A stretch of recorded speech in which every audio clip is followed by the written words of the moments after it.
With one click, you can build your new Toyota. Get a quote. Search current special offers. You can even see offers not seen on TV. BuyAToyota.com.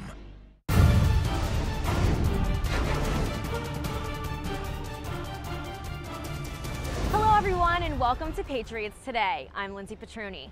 Outside linebacker has been a position under much scrutiny over the last calendar year. The pass rush was a question mark during the 2009 season, and all eyes were on what upgrades the Pats would make during the offseason. With training camp only a few weeks away, how will things shape up? That's what Brian Lowe is focusing on in the third of our 5 position battles for 2010.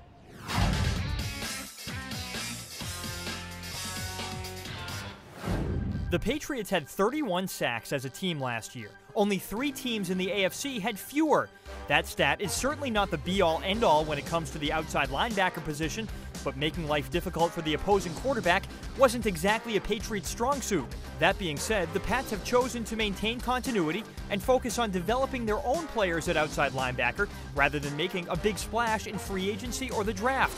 Leading sacker Tully Banticane has re-signed with the team, as has Derek Burgess, forming a duo that should lead the way at outside linebacker. Meanwhile, the rest of the roster at that position is made up of young guys in some type of developmental stage, including Sean Crable and rookie Jermaine Cunningham, and veteran role players Marcus Morrell, Rob Ninkovich, and Pierre Woods, each of whom are looking to carve out bigger roles for 2010.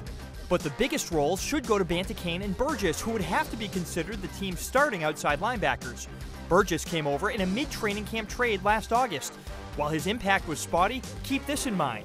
60% of his sacks and 70% of his quarterback hits came over the final 4 games of the regular season, meaning the former Eagle and Raider may be primed to have more of a full season impact this go-round. As for Banticane, his unusual career path now has him under a long-term deal with the Pats as a pass rusher being looked upon to carry a bigger load. I put pressure on myself every year, and I learned a lot through the years, and I think because I was on a 1-year deal last year and I had to prove myself, I'm gonna capture that mentality that I had and use it every year. But the Patriots will need more than just Banticane and Burgess to produce, and really one of the more compelling training camp storylines will be exactly how they find that right mix among their entire group of outside linebackers.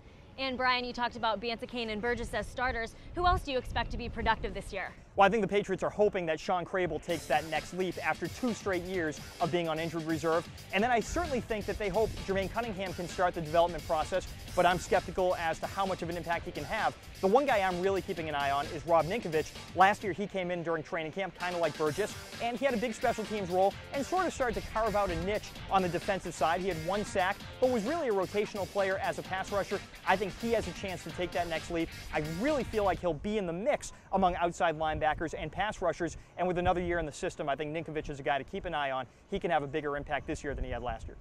And I actually really like the Jermaine Cunningham pick this year. I think that if he can progress into that linebacker role after playing defensive end in college, I'm pretty confident that he'll fit in very well. I think they have some confidence in him as well, but we keep in mind, a couple years ago they brought in Jeremy Mincy, also from University of Florida. He didn't pan out. I think it's very difficult for these young guys to come in and learn this 3-4, pick it up right away, but I think Cunningham, from a developmental standpoint, over the next couple of years, he can certainly produce.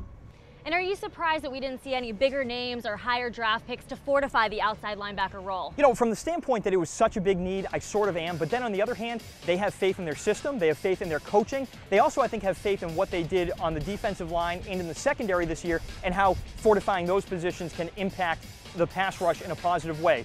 All right, thanks so much, Brian. And stay tuned because next week we'll be covering the inside linebacker position to continue our top 5 position battles for 2010. We'll see you next time on Patriots Today.